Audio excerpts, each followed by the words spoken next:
What's going on, guys? Welcome to Boosted Motorsports. It is loud in here, it is noisy, and we are working on this 2017 Dodge Challenger SRT Hellcat. I'm going to explain a couple things in a second, but just so I can explain the noise, no, it's not coming from our Z06 project car, but it will not stop raining, you guys. So it has been raining and soggy like this forever. So there's background noise. It's because we still need insulation in the shop, but our 4-post lift with our 2 Hellcat powered trucks is looking beautiful, and our 2 posts that we're working on. If I sound like a Nickelback concert right now, it's because I am struggling, boys. I have been sick all week. I still don't feel the greatest right now. I've got my nose wipes right here and some Jugo juice to try to keep me alive, but it's a struggle bus, boys. Like, I have such, like, I don't know if you can tell, my whole face is like puffy just from my sinuses. And it's really hard to focus, but I'm just ripped up on caffeine right now, and I'm trying to get some stuff done. So I will apologize if you guys have been following along for a while.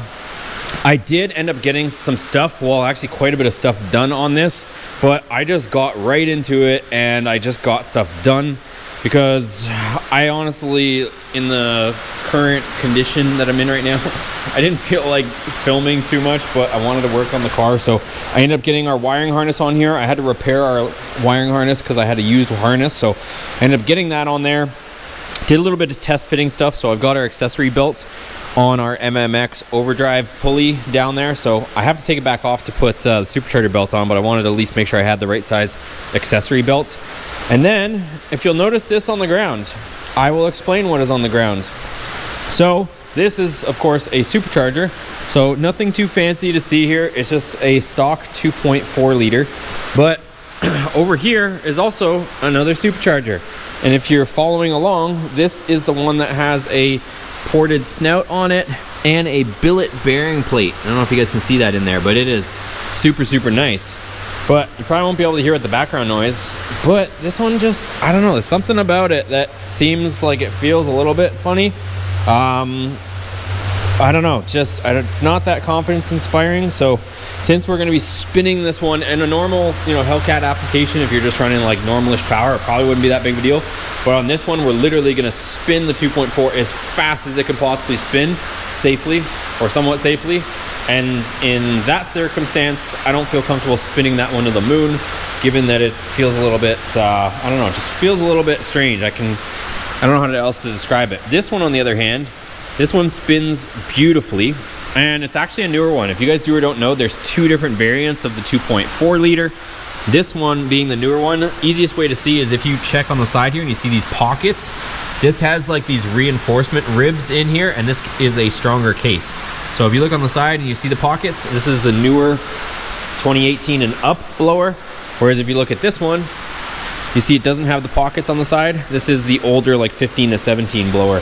So I got one of these, and I was debating swapping over that snout and everything right now, but this was a takeoff unit. I was sold from a 2020-ish Trackhawk, and they put a Whipple on it, so that's why this came off, but it is a low mileage unit. But with everything, you always end up taking a bit of a gamble. So before I start bolting on performance pieces and parts and pulleys to this, I want to put it on, just get the car running.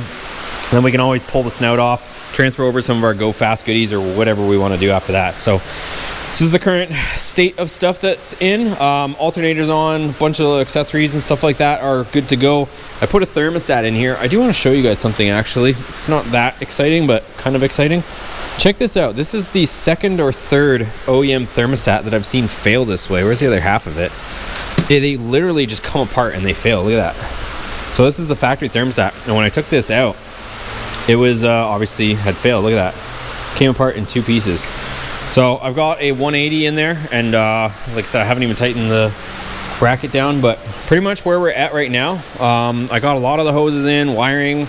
Also, the folks over at Diablo Sport, they sent us over a brand new computer. So this is a factory computer. Again, shout out to Diablo Sport. It's a factory unlocked computer from them, brand new, and it's matched to the VIN of our car already. So we should be able to just kind of plug this in. Actually, we did plug it in, but should be able to just fire this thing up, and all the VINs will match to the rest of the vehicle. So if you guys are in the market for a factory computer, go head over to Diablo Sport. They can hook you guys up and get yourself a factory unlocked computer, and that's what we got going on there. So that's in place. There is a strut bar bar that goes there that this mounts to, but I wanted to keep it off just so we can get the supercharger in a bit easier. Since we'll kind of be back in there, I figured it would just make more things difficult. So on this blower, I did have to swap over the fuel rails. So I swapped over the fuel rails. This crossover tube on the back is the same. I got to replace this sensor because that got kind of busted in handling this thing around. Other thing too is 2018 and up stuff is different in the sense of map sensors. So these map sensors read more boost, but we are going to, since I just want to start it up on the factory tune just initially until we kind of reassess everything, because we're going to be putting bigger fuel injectors, different fuel system, all that stuff. I'm going to just put the 2017, which is the same year as this car, 2017 map sensors, so this thing doesn't completely throw a hissy fit when we get it going. But pretty much what the deal is now is I'm going to hoist this thing up, blower it into place. We can take our tape off here, and then once we got the blower in place, we can really start kind of buttoning things up, get some of this stuff in here, get our cooling system in here. If you'll notice over here, I had to pick up some hoses, a bunch of Mopar factory hoses. Had to get this one. This is our lower radiator hose. It's kind of a weird deal, but I needed one because I didn't have one. So lots of little stuff. Let's get to work. All right, so just switching out the sensors. Kind of a cool little thing if you guys are curious on these sensors. I don't think it was completely unintentional, but the ones that came on the original 2015 to 2017, look at the part number right there. I don't know if you guys can see it. 707 is in the part number. And then on the newer ones, we've got 887. So kind of a little bit interesting that 707 is towards the end of the part number, but could be completely coincidental. But I know these are the older ones, and I'm gonna go ahead and swap them over. So just taking, so these are the 4 from our older blower. I'm gonna put them in this blower for now.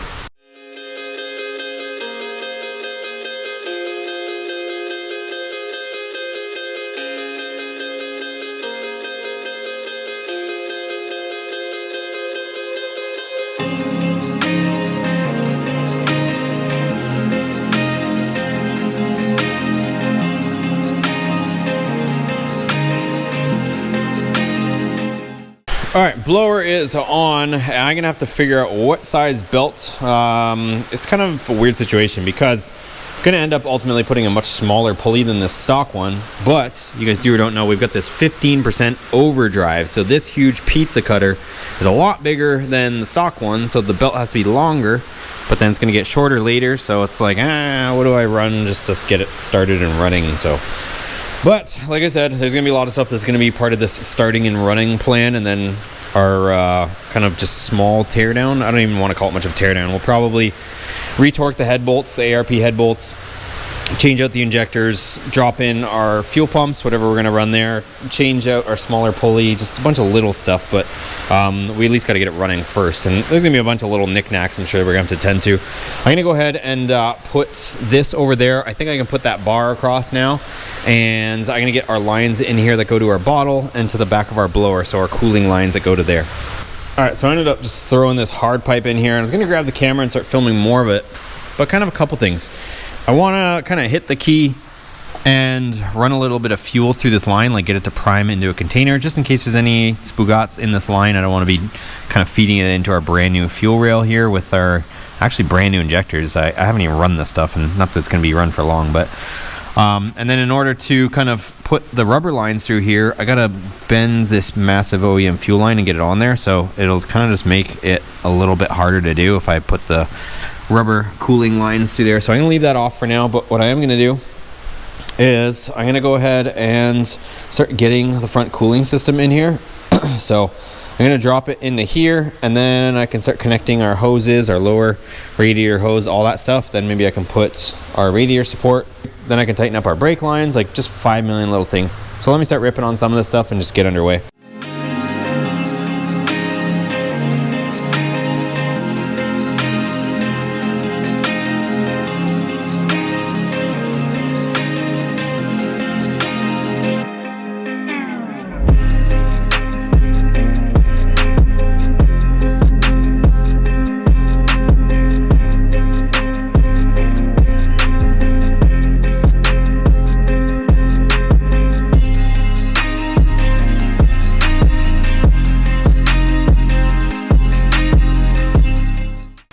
So here's the current state of affairs, boys and girls. So our cooling system is in and mounted. Our radiator support is in and mounted. I got our brake lines kind of tucked up in here. I had to find these little clips and whatnot that hold them there. And then now that these are in place, I actually want to snug all these up because I didn't, well, actually a few of them are snugged up, but some of them I still have to tighten up. So tighten those up before we forget. It's starting to look like something, you guys. It really, really is.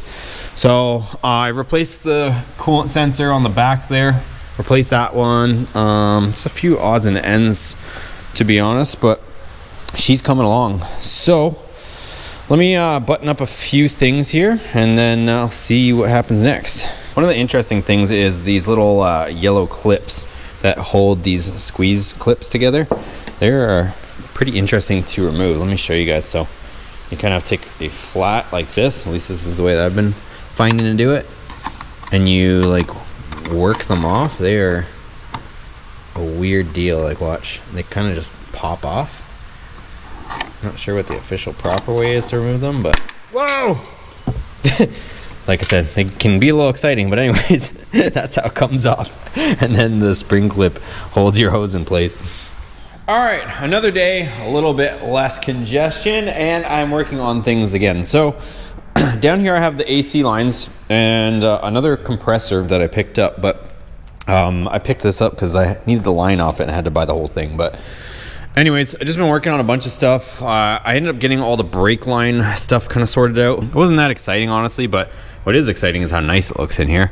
But anyways, I had to get this. There's a couple like little clips and stuff that I'm missing, but I ended up putting a little tie strap there to hold it in place. But this brake line was absolutely torched. The other side was actually okay, but everything along in here. So we've got brake line, we got the ABS sensor, which is this guy here, and then we also have this connector which goes to our shocks. So those are our dampeners, so that's on there. And then same deal on this side. Wow, kicking that thing. Same deal on this side, end up doing the same thing. So this is our brake line. Again, it was good, but had to end up getting all this stuff. So put the ABS sensor on here and our shock connection. So other thing too, I think I mentioned a few times, I'm converting this to electric steering. So I don't know that anybody's ever tried that, so wish me luck on that. Once we get all the systems powered up and stuff, then we'll see if it's gonna fight us or not. But I do have to get inner tie rods. If you guys saw the inner tie rod on that side, because this one was from a wrecked vehicle, I haven't replaced it yet because I want to make sure it works before I go spending money on parts for this electric rack. But all the wiring connections are in place for that.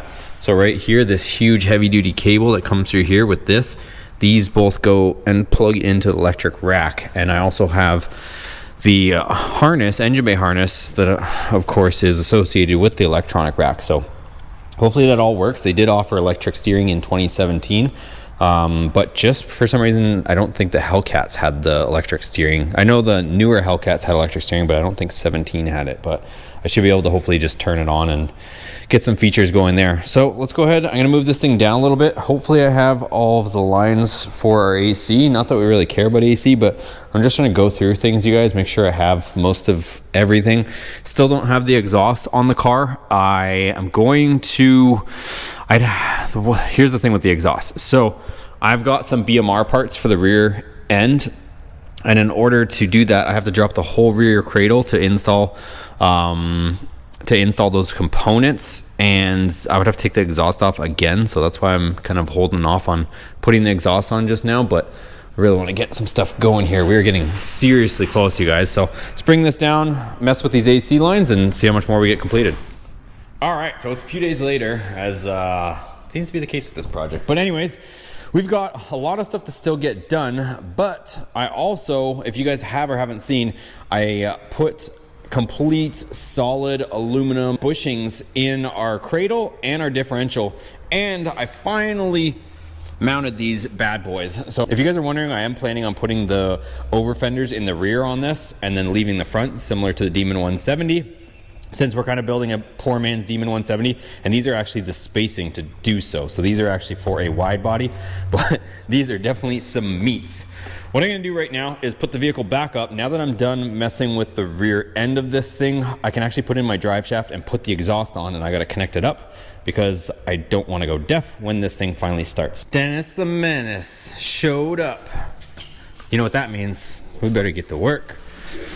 So we went ahead and we just got back from AutoZone. Our boy Tony hooked us up with a Duralast AGM. So now we should have some juice. We're gonna shoehorn that big old battery in here. And then we might have some power to start. We're gonna clean out that fuel line because we don't know if there's any junk in it, and then we can start hooking more stuff up. Destruction, all right. Dennis says we can start it on this fuel hook.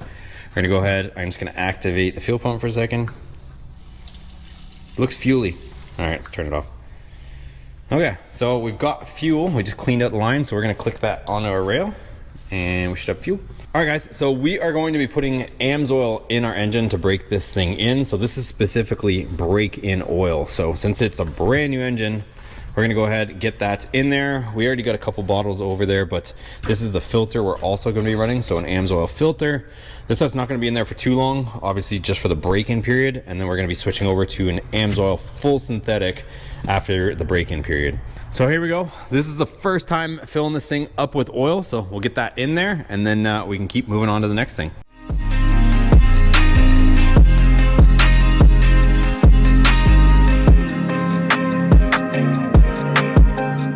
Okay, so me and Dennis have my exhaust system out here, and I was telling him, hey, before we put this on, there's a weird hole in the back vent, and I gotta maybe weld it up. But see this hole right here? There's something inside, and Dennis thinks, you wanna tell him what you think? I think it's a bullet. So listen. Something is in there. All this is tight, right? Nothing moves. I'm holding the clamp. There's something in there. But we're gonna see if we can get it out. So we're gonna see if we can rotate it strategically and see what the heck that is. But I don't know, that's crazy if that's what that is.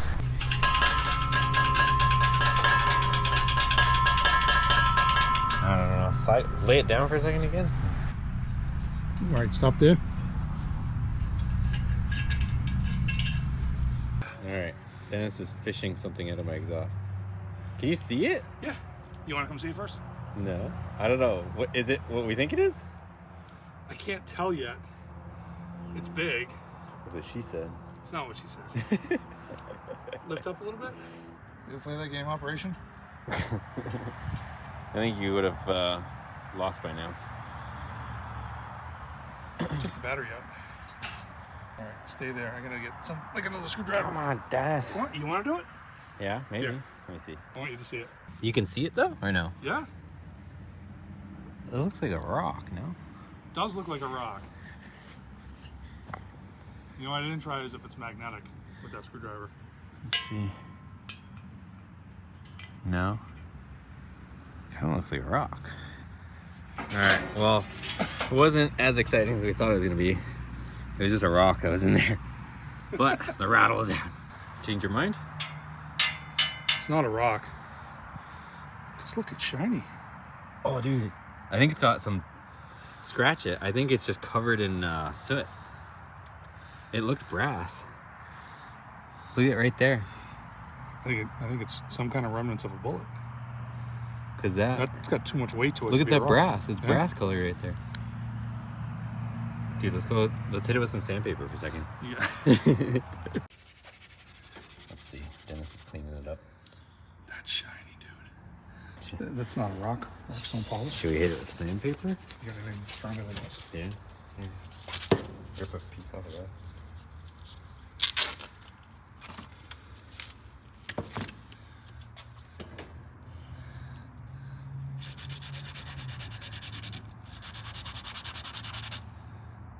Yeah.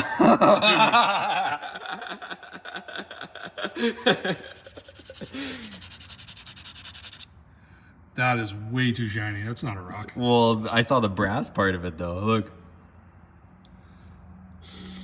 Damn.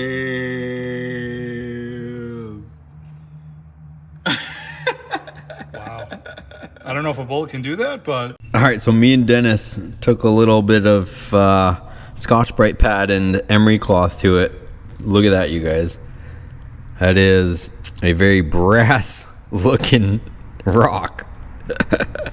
So anyways, I've got the welder out here and I've got that hole cleaned up. I'm gonna weld it solid so I don't have a big exhaust leak right here. But what do you guys think in the comments?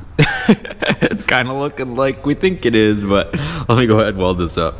All right, so I've got the exhaust all set up here and I did weld that hole and painted it. So that's welded up. You're never gonna see it once the tips are on anyways, but at least we won't have an exhaust leak out of the muffler in the back. And I've got these kind of Y pipes or whatnot coming through here. So let's go ahead, put this thing up. I'm gonna bolt this on. It's gonna be fun by myself because this thing is awkward as heck and it's all one piece all the way back. So I'm gonna try to get these hangers in place here and then get this underway. All right, well, ended up getting the exhaust all done, you guys. So it's back up in here. And like I mentioned, you can't see anything from back here. So tip and everything covers all that craziness, but exhaust is in. So I also did check the transmission fluid. So transmission fluid is good. Once we start it and it kind of fills up the transmission lines, then it'll jump down obviously and we'll have to top it up, but it's got at least transmission fluid in it. So it's as full as it's going to get it until it's running and operating. So let's go ahead, we'll bring this down and let's get that AMSOIL in the engine.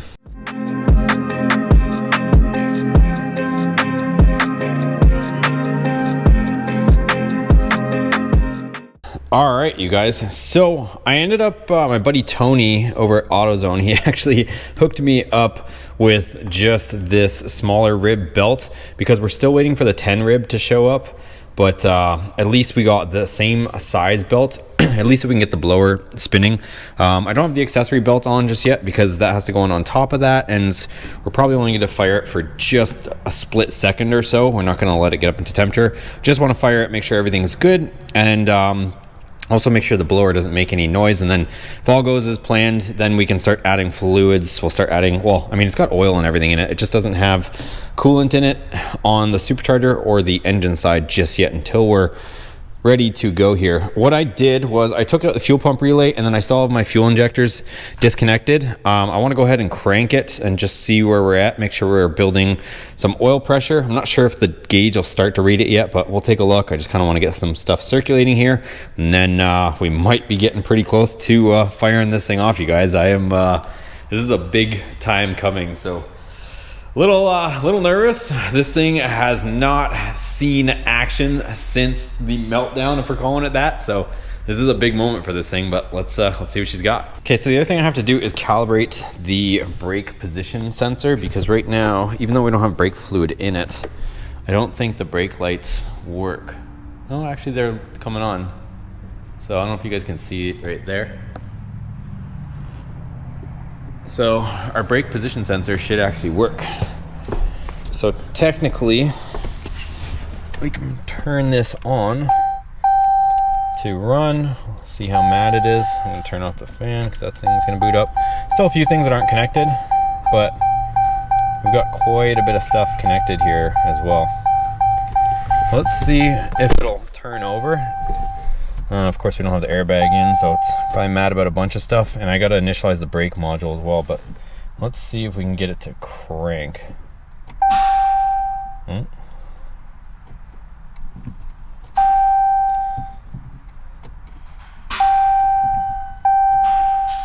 Let's see, it might have too many things going on for it to want to crank. Let's see.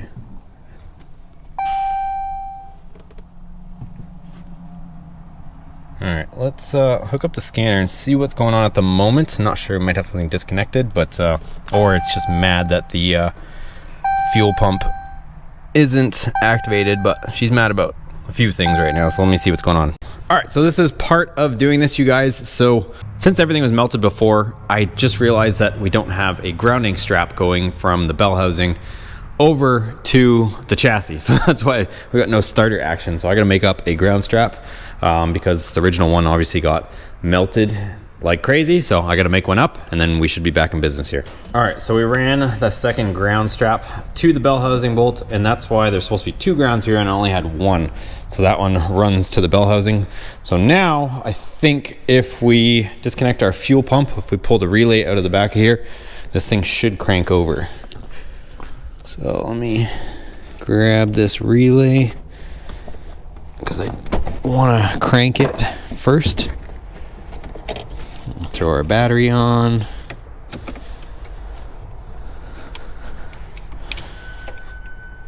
This thing makes some crazy noises when it boots up. So other thing too is it's showing that one of my primary O2 sensors has an issue. So I have a new one on the bench over there, but I just reseated the connector. I want to see if it does anything. Let's see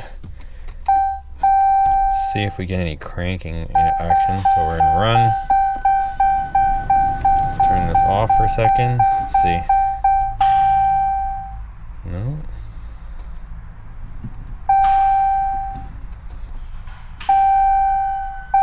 Still does not want to crank. All right, so I just pulled the starter out and I think I found my answer, because that does not look great in there. And this is like loose. I don't know if you guys can see that. So I'm not sure what's going on there, but that connection does not look fresh, and a little bit of melts in there. So something's up with that. I'm sure you could probably just take this off and clean it up, but I don't know. Either that or I've got the other starter motor that I was going to put in. I just finished actually cleaning it up over here, so I might just throw this one on. This one looks much more fresh, so I think I'm just going to throw this one on. I think this will be a better deal. Here's the little thing. Let's see underneath this boot how this one looks compared to the other one. If I can get this boot off. So this is, so underneath there is where the other one looks a little funny. Yeah, that one looks a lot better. Let's go ahead and throw this one on. I don't know what the deal is with the other one. All right, so we've got that starter out, and I just pulled the fuel pump relay again, and we've got these injectors plugged in. I just took some used injectors and plugged them in case that potentially would keep it from turning over. So I think mostly it was that starter though. So let's see. Again, reason for doing this is we want to build a little bit of oil pressure before it actually fires, because this engine is completely reassembled. So let's see. Let's turn off the fan. Let's see if it will crank. Should crank now. Yeah.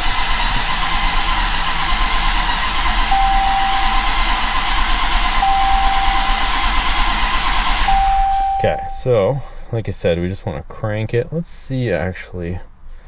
Oh, this thing is going to do this to me. So when I disconnect the battery, this thing here does goes into some sort of default mode. But I want to see if we can get the oil pressure up on the screen here. It might actually be over here too. Let's see. Let's see if I can build any oil pressure on the screen. Let's see if we can get into our gauges. Still a bunch of stuff we got to address to you guys. Actually, a bunch of lights actually disappeared on us. So that is not bad. Let's see. Coolant temp, trans temp, oil pressure, nothing. I wonder if this will show anything while cranking. Let's see.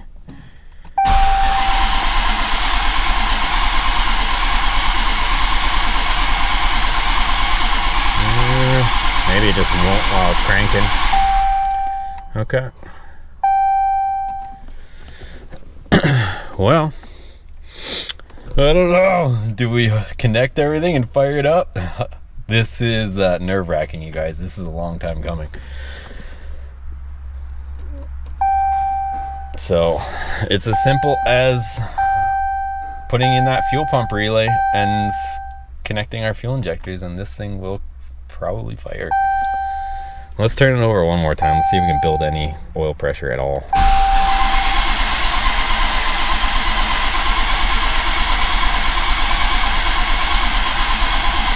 Nothing. Not even 1 psi. Not even 1 psi. Come on, man. All right, guys, well, I'm gonna wrap up this video here because we are about to get it started, but I have to go through a few things, and this episode is already getting pretty long. So you guys are gonna have to make sure you're subscribed and tune back in for the first start on this thing, because this thing is going to be rowdy. I cannot wait, you guys. So we are so close. And I did send off our fuel injectors to get cleaned, and I am working on getting a fuel system as well. So once the injectors come back and then I get the fuel pump situation sorted out, then we can get it tuned with E85 and all that stuff. But for now, we're just gonna start it up, stock injectors, stock fuel pump, and just stock map just to get it running, get the fluids going, all that kind of stuff. And we should be in action here pretty soon. So if you guys like this content, give it a thumbs up. Send this video to a buddy or any group of friends you guys think people would enjoy this content. Let's get the word out there. Let's get this channel growing, and we'll see you guys on the next one.